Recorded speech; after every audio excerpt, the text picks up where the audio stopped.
Connell, first of all, then how much are you looking forward to this? The playoffs have finally arrived. Yeah, it's a huge one, isn't it? You know what I mean? The playoffs are here. You know, you work 42 games obviously this season for this moment and that, and like you say, you've just got to make sure we turn up on the day and give a great account of ourselves and hopefully get the result we're after. Well, how's this week been building up to that then? Because over the last few weeks, apart from last week, you've had midweek games, so you've actually had a few days now together.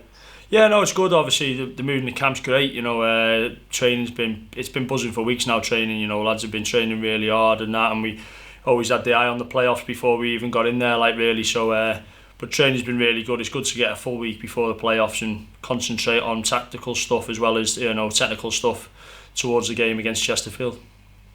I was talking to Richard Brindley the other week about how much the pain of last year is sort of adding as an extra motivation for this. As one of those players who was around last year as well. Is that the case for you too? Yeah, 100%. Obviously, you use big disappointments like that to try and motivate yourself and push you one further. And, you know, this year we've obviously got to play 3 games to get promoted rather than the 2. But, you know, we'll take it one step at a time. Chesterfield's the objective for this weekend, and, you know, they'll get all 100% attention, and we'll use that defeat to Harrogate last year as a springboard, hopefully, to, if we have any tough times in the match, you know what I mean, you lean on that type of experience and you think, right, okay, look, I don't want to feel like that again, let's push on and try and win it. So fingers crossed we can use it in a positive manner. Are there lessons to be learned from that final then last year?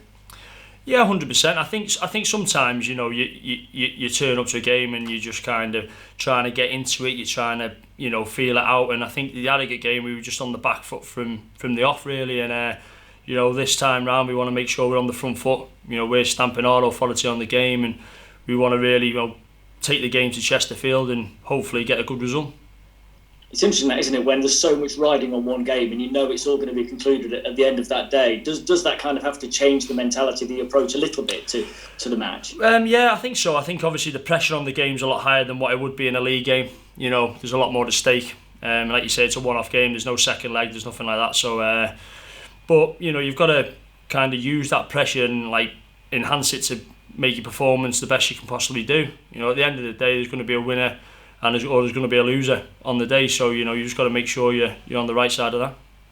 How important is home advantage going to be? Huge. It's huge. It is huge, especially with the fans. You know, we seen what it was like against Weymouth.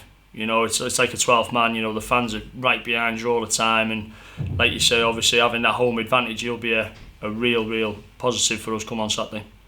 Yeah, you were watching from the side, of course. Yeah. That game against Weymouth. What was that like though? Because I mean, I was there watching it. It was just brilliant to be in there. So from your point of view, I bet you were just desperate to be out on the pitch. Well, yeah, it was obviously a tough one. I'd missed a few games and stuff, and obviously managed to get back for it. You know, just to be on the bench was a great atmosphere. You know, and I was a fan myself. You know, I was jumping up and down. You know, interacting with the crowd and stuff. You know, which you do. So, but yeah, it was a great experience. Obviously disappointed not to be able to walk out back. You know, the first game and hear the fans cheering, but.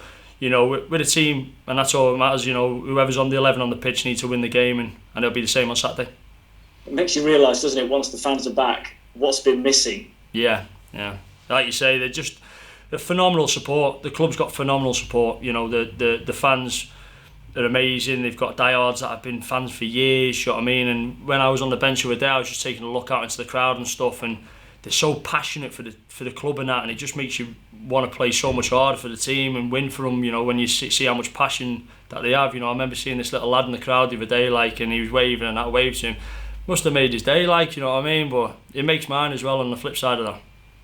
And what was interesting in that game is that Notts actually managed to use that to their advantage. Didn't get overawed by it. Didn't, you know, pander to sort of the pressure of it. Just properly used it to their advantage. That's the key, isn't it? To utilise that and make sure it is a genuine home advantage for you to have those there. Yeah, of course. You know, it is an advantage. You know, and it can be an advantage for the opposition team as well if you know they like playing in front of crowds and stuff. But you know, our fans, they're so good. Like you say, they're always there. You can always hear them constantly throughout the game, and you know, it's a real big help when you've got 4,500 fans cheering you on and really egging you on to go and win the game. You know, and you know, it's a feeling you can't explain when you walk out and you can hear the fans and that. It's just great. Yeah, obviously you played them twice this season. Thrilling end to the game away from home. You've lost to them as well. That they've been kind of up and around there most of the season. They're in form going into it as well and beating in 5. What sort of thing are you expecting from them this time? Probably a lot the same, really. You know, obviously we've done our homework on them. We know what they're about. You know, they can mix it up. They can go long. They can play short.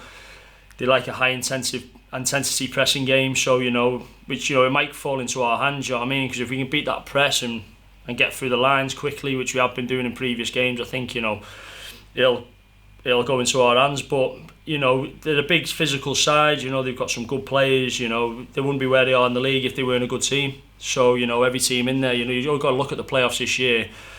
You know, some massive teams in there: Torquay, Stockport, Hartlepool, ourselves. You know what I mean? Chesterfield, all previous clubs that have played Football League, and it's whoever wins the playoffs is going to be deserved to go up this year, definitely. Good man, Carl. Thanks very much. Thank you, mate. I'll stop there. Thank you. Hi, Connell. How you doing, Lee? You alright, mate? Yeah, I'm good, mate. I just wanted to know, obviously, there's a bit of a debate about whether the game goes to extra time or penalties. Have the players been practising penalties this week? Yeah, you have a little go after training and stuff, and you kind of try and obviously pick your spot and you practice it a little bit. But taking penalties in training and taking penalties in a playoff game is a completely different story, mate. So you just got to, like you say, you get the ball, you walk up, you put it down, you get a sweet connection on it, and you know, hopefully it goes in the back of the net. What's your record like? I've took 2 competitive penalties and scored 2, like, so I'm not too bad, like, and I scored me 1 in training today, like, but I don't want to jinx myself, you know. I mean, obviously you've got the fans back in for such a big game. I mean, what would your message to them be going into this game? Because there's going to be moments in that game where things might not go according to plan, and that's, I imagine, is when you need the fans behind you the most. Yeah, look, obviously we know what football's like. You don't walk on a pitch and dominate for 90 minutes. It's you know, they will have spells, we will have spells. It's about how we manage them. You know, when we're on top, we've got to capitalise, and when they're on top, we've got to defend well and be patient and disciplined. But when the fans are, you know, when you get that your 10-minute spell or your 15-minute spell, and you hear the fans and the noise is growing and it's growing, it's kind of sustained pressure from the sideline with the fans, you know, cheering along and that. So it's going to be good to have them, you know, here and have home advantage and stuff. So hopefully we can capitalise on that. Obviously, you've got some players of excellent experience in the squad, like of yourself, your Michael Doyles, your Jim O'Briens, your Jake Reeves, Ben Turner, of course, Mark Ellis. How crucial do you think those players are going to be in this game this weekend? Well, they're huge. You know, their experience that they've had is invaluable. You know, they can speak to the younger lads. You know, they give off a calm, you know, persona in a stressful situation. So, like you say, it's good to have so many experienced players in the changing room. So obviously pass down their experiences and keep everyone grounded and the mind on the job in hand. Obviously, you didn't play much part in the playoff campaign last year. How much desire has it given you going into this game this weekend?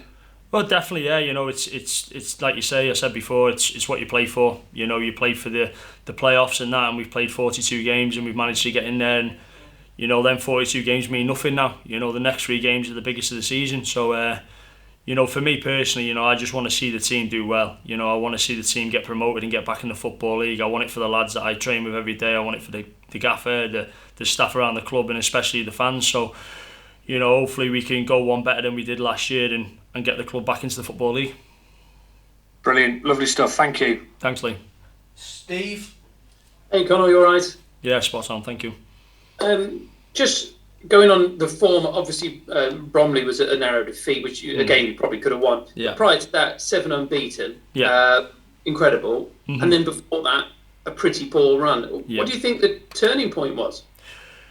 Well, obviously when the new gaffer came in, you have that kind of transition where, you know, he's trying to implement his ideas and his philosophies and the way he wants to take the club. And we all knew, like, even when we were in the sticky patch that we were in, that, you know, it was clicking. I think I did an interview, you know, and I said, like, you know, training was starting to click, it was starting to gel, and we've kind of got to the point where we're like a clock now, and all the cogs are going in the right direction. They're all interlinking in, and people have listened and learned and trained really hard over, you know, the past couple of months since the gaffer's come in. So, and like you say, you could always see it coming. So when we went on the 7 unbeaten, and you know, I think we won 6 of them, possibly something like that. You know, there was no surprise for the lads in the change rooms. It might have been a surprise for the fans because, you know, we were on such a poor run of form, but they don't see what happens behind the scenes. And you know, you work very hard in training, and what you train in the week, you take into a game on a Saturday. So we knew as lads, if we kept training the way we were training, it was only a matter of time before, you know, it was going to fall into place come game day. So with that in mind, then, it's really interesting how you say about completely clicking in training. Do you feel the team is at sort of the best point you've felt it in the last season or two, or where would you rank the kind of feeling you get the way you play at the moment? It reminds me a lot of when we were finishing the campaign last season. Obviously, it got cut short, but we were on a great run of form. You know, we were blowing teams away. You know, no one wanted to play us, and you know, I think lads who were there last season, we believe if the season would have carried on, we would have gone on and won that division that season. You know, and it feels a lot like that. You know, lads have got confidence. You know, you can see lads who are getting the swagger back on themselves. You know, and stuff like that. And it's nice to see. Like you say, obviously, as a defender, you don't really play on confidence. You play on consistency. That's what your whole point of your game is. You know, you need to be a 7, 8 out of 10 every week. So, you know, but it's nice to see the attacking lads have that swagger back in them. And at the end of the day, they're the ones that are going to go and win us promotion. You know, your star players, you know, your Carl Wootons, your Rubens, you know, your players that you're going to have a bit of flair and magic. So they're the players that are going to get us there. So it's nice to see them, obviously, with a bit of a swag in the step. Absolutely. And how often have we seen in clubs in all divisions, like they might be out of the playoffs altogether, and then just at the right time they put the run together, and then that kind of carries them forward with momentum. Presumably you're hoping that is the momentum you've now got. Yeah, definitely. Obviously, you know, I think you can see over the last maybe 7 or 8 games that we've designed a philosophy and a way of playing football and the way we want to play football. You know, it's attacking. You know, we want to create chances, create goals and stuff like that. So, you know, I think we've hit form at the right time, but when you come into a game as big as the playoffs, it's about handling the pressure. It's about stepping up at the right time, and like you say, someone's going to have to come up on Saturday and be the star man. You know, whether that's a block on the line last minute or a last minute goal or a bit of magic. You know, when the pressure's down, you know, you've got to step up. Yeah, this one could go to extra time. You feel it's going to be hot, apparently. Yeah, I know. Yeah, I don't like the sun. Like, I'd rather play in the rain and the cold, to be honest with you. But no, yeah, it's like you say, it'll be a hot day, and I think if on our pitch, if we can get the ball down, move it quickly, you know, hopefully we can tire them out, you know, and take it into the game. You know, we don't have to win it in the first minute, but you know, as long as it's won by the end, you know, Saturday evening, I won't mind how we do it. I just hope you're not sunburnt. Cheers. Jesus, yeah. Good luck. Thank you. And finally, Owen. Hi, Connell. I don't think we've spoken before. I'm Owen from Notts TV. Just on that, you know, the heat coming after a long season. What's training like at the moment? Is it as intense as ever, or are you doing things slightly differently, not quite at the level you would have been, you know, weeks, months ago? No, it stays relatively intense. It's kind of one where lads know there's only possibly 3 weeks left, so you know you're powering on through. You're running on adrenaline. You know, you've got big games coming up, and you're really pushing through. Like so, but like you say, the weather's turned nice now. We're out on the training pitch. We're enjoying training. We're enjoying the sessions that the gaffer are putting on, and you know, Doyle's been Skip has been breath of fresh air as well in training, you know, taking sessions and stuff for the lads. So, you know, we're all enjoying it, and we just want to get a positive result on Saturday for ourselves and the fans. As you were sort of coming to the end of the season and realising that the playoffs were looking more and more likely, and also that it was looking more and more likely that the fans would be back, and then that was confirmed, when did you start to think about that, and what were you thinking at the possibility of fans being back for what could be a really big moment for the club? Yeah, obviously it's huge. I've spoke about it before previously. You know, the fans are everything to this club. You know, the fan base at this club is absolutely huge. You know, the passion, the dedication they've got to coming away and home, and you know, they come in thousands every week. So you know, they're a massive help to the club, and it was one of the main reasons when obviously I spoke to sign here. You know, you kind of do your research on the club and stuff like that, and you see, you know, they're getting 5,000, 6,000, 7,000 through the gates every week, and it's something that you want to come and enjoy and embrace. So like you say, having them back and knowing that we were in touch with the playoffs, I think it just gives that little bit of extra, you know, motivation for us to make sure we were there, and like you say, we want to go on and do one better than last year and try and go all the way. you look at these two clubs and you think these are both clubs that should be in a, higher up in the football pyramid than they are. Big stadiums, big history in the Football League. Yeah. Does that change the way you approach it, knowing that this is a local rival as well and a big club? No, I could be playing anyone. The main aim is we go out and win the game. We need to stamp our authority on the game early doors. It doesn't matter who you're playing. If it's rivalry or someone else, you go out there, you plan right, you execute the plan that the gaffer's going to put out for us, and you get the result that we want. Amazing, thank you. Thank you. Any more from anyone? Connell, just finally, actually, I just wanted to ask you about the rivalry with Chesterfield and how much spice that adds to the occasion. Well, yeah, obviously we know. Obviously, it's a local derby for kind of this league, and it's probably the biggest one really. But it does add extra spice. Obviously we know a lot of their players, they know a lot of us and stuff. So, like you say, I'm more interested in winning games rather than who we're playing. That's the most important thing to me. But like you say, it obviously gives a little bit of a spice for the fans and the people watching on the telly, I suppose, towards the game. But for me, it doesn't matter who you're playing. You go out there to win the game.